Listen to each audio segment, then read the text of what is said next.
नमस्कार my dear sisters. आता आपण शाळा चालू झाली आहे, तर मुलांसाठी आपल्याला स्पेशल अशा भाज्या बनवायच्या असतात. तर आपण वेगळ्या वेगळ्या प्रकारच्या रेसिपीज बनवणार आहोत. तर मी आजपासून टिफिनसाठी, लहान मुलांच्या टिफिनसाठी रेसिपीज सिरीज चालू करणार आहे. तर तुम्हाला रोज नवीन नवीन प्रकारच्या भाज्या बघायला भेटतील. तर फ्रेंड्स, आज आहे आजची पहिली रेसिपी फ्लावरची भाजी. तर मी सिंपल फ्लावरपासून तुम्हाला बाकीचे नवीन नवीन भाज्या शिकवणार आहे. तर आजपासून आपला व्हिडिओ स्टार्ट होणार आहे टिफिनसाठी, लहान मुलांच्या टिफिनसाठी सिरीज.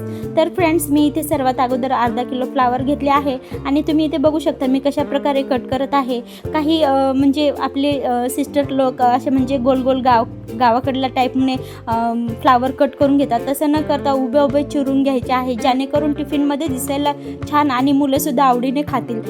तर फ्रेंड्स, आपण जेव्हा मार्केटमधून गोबी घेतो तेव्हा कशी गोबी घ्यायची आहे, जे एकदम पॅक असेल आणि बंद असेल अशी गोबी घ्यायची आहे. कारण जे सुटसुटीत गोबी असते त्यामध्ये खूप भरपूर प्रमाणात आळ्या बारीक किडे असतात. त्यासाठी आपल्याला अशी बंद गोबी घ्यायची आहे. तर मी इथे गोबी निवडून आणि स्वच्छ अशी घेतली आहे, त्यानंतर अशी कट करून घेत आहे. तर फ्रेंड्स, अशा प्रकारे थोड्याशा लांब लांब आकारामध्ये आपल्याला गोबी कापून घ्यायची आहे, कारण थोडासा स्टँडर्डपणा दिसतो डब्यामध्ये, त्यामुळे. तर मी इथे मिडियम साईजचा एक मोठा कांदा आणि एक टोमॅटो घेतलेला आहे. त्यानंतर इथे कोथिंबीर घेतली आहे. टोमॅटो आणि कांदा बारीक असं चिरून घेतलेला आहे. आणि तुम्ही इथे पाहू शकता सगळे मी गोबी जी कट केलेली आहे थोडीशी मिडियम साईजची लांब लांब आकाराची आहे. तर फ्रेंड्स, मी इथे सर्वात अगोदर 2 वेळेस पाण्याने स्वच्छ अशी धुवून घेत आहे. तर आपल्याला गोबी अशी धुवून घेता वेळेस छान असं करकळून स्वच्छ अशी धुवून घ्यायची आहे, जेणेकरून त्यामध्ये काही असेल तर ते निघून जाईल. तर मी इथे 1 ते 2 वेळेस स्वच्छ अशी गोबी धुवून घेतली आहे. त्यानंतर मी आता इथे तुम्ही इथे बघू शकता मी कोथिंबीरसुद्धा स्वच्छ धुवून घेतली आणि इथे बारीक अशी कट करून घेत आहे.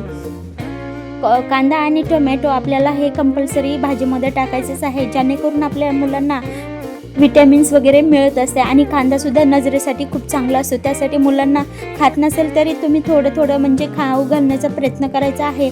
आणि टिफिनला जेव्हा भाजी देतो तेव्हा आपल्याला कंपल्सरी एखाद्या भाजीमध्ये टोमॅटो कांदा टाकायचा आहे आणि एखाद्या भाजीमध्ये टोमॅटो कांदा टाकायचा नाही. तर मी तुम्हाला माझ्या रेसिपीज स्टार्ट होणार आहेत टिफिन सिरीज. तर मी तुम्हाला प्रत्येक भाजीमध्ये म्हणजे कोणत्या भाजीमध्ये काय टाकायचं काय नाही मी ते तुम्हाला सांगणार आहे. तर सर्वात अगोदर मी इथे तेल टाकून घेतले 2 ते 2.5 पळी. त्यानंतर मोहरी जिरे टाकून घेतले. त्यानंतर लसूण टाकून घेतला आणि त्यानंतर बारीक चिरलेला कांदा टाकून घेतला. आता कांदा थोडासा लाल होईल तोपर्यंत आपल्याला परतून घ्यायचा आहे. लसूण थोडासा लाल झाल्याच्यानंतर मी कांदा टाकून घेतले. त्यानंतर मी इथे थोडासा कढीपत्ता टाकून घेतले. कढीपत्तासुद्धा हा खूप चांगला असतो शरीरासाठी, त्यामुळे आपल्याला टिफिनमध्ये भाज्या बनवता वेळेस कढीपत्तासुद्धा टाकायचा आहे. कारण वयानुसार आपले केस पांढरे होतात. तर लहान मुलांचे नेहमीच्या टिफिनमध्ये जर आपण कढीपत्ता दिला तर त्यांचे लवकर केस पांढरे होत नाहीत. त्यासाठी नेहमी कढीपत्ता टाकायचा आहे. तर मी इथे लवकर कांदा शिजण्यासाठी चवीनुसार मीठ टाकून घेतले आहे. तर आता अशा प्रकारे चांगला कांदा परतल्याच्या नंतर मी इथे टोमॅटो टाकून घेतले आहे. आता टोमॅटोसुद्धा छान असा परतून घ्यायचा आहे आणि मऊ होईल तोपर्यंत छान असं परतू द्यायचं आहे. तर अशा प्रकारे मी कांदा ते सगळं छान असं परतून घेत आहे.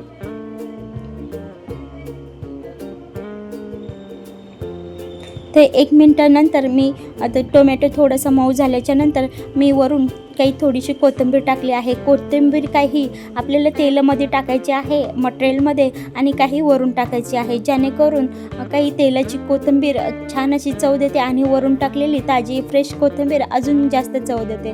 तर त्यासाठी तर तुम्ही इथे बघू शकता टोमॅटोला आणि कांद्याला थोडंसं तेल सुटेपर्यंत आणि थोडं मऊपर्यंत मी हे इथे परतून घेत आहे. तर अशा प्रकारे 1 ते 2 मिनिट झाल्याच्या नंतर मी इथे काश्मीरी लाल तिखट टाकून घेत आहे. ही मिरची दिसायला लाल असते पण खायला तिखट नसते. तर त्यासाठी काश्मीरी लाल मिरची आपल्याला भाजीमध्ये वापरायची आहे, जेणेकरून भाजी पण छान दिसते आणि खाण्यामध्ये पण तिखट कमी असते.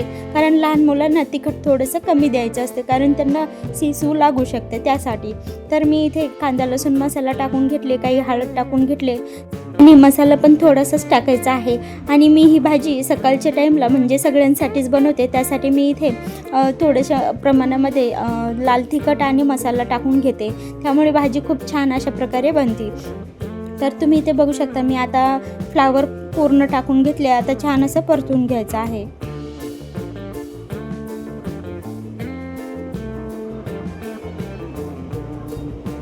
तर फ्रेंड्स, अशा प्रकारे मी आता खालीवर करून फ्लावर खालीवर करून घेत आहे. आणि जेव्हा आपण फ्लावर खालीवर करतो तेव्हा गॅस थोडासा स्लोच ठेवायचा आहे, कारण खालचा जो मसाला असतो तो जास्त करपला जातो. त्यासाठी स्लो गॅसवरतीच आपल्याला हे भाजी परतून घ्यायची आहे. तर तुम्ही इथे बघू शकता, अशा प्रकारे मी भाजी नाही का 5 मिनिट अशी शिजून घेतले. त्यानंतर मी इथे पोळ्या लाटून घेत आहे. तर अशा प्रकारे मी पोळ्यासुद्धा लाटून घेतल्या आणि भाजी 5 मिनिटासाठी वाफेवर ठेवली होती. त्यानंतर मी अशा प्रकारे टिफिन भरून घेत आहे. तर फ्रेंड्स, अशी होती आजची आपली रेसिपी. कशी वाटली नक्कीच सांगा आणि नवीन रेसिपीज बघण्यासाठी चॅनलला सबस्क्राईब करा आणि असेच येणारे नवनवीन व्हिडिओज बघत राहा. तर आपण पुन्हा भेटूया पुढची रेसिपीमध्ये, पुढची रेसिपी घेऊन. तोपर्यंत धन्यवाद.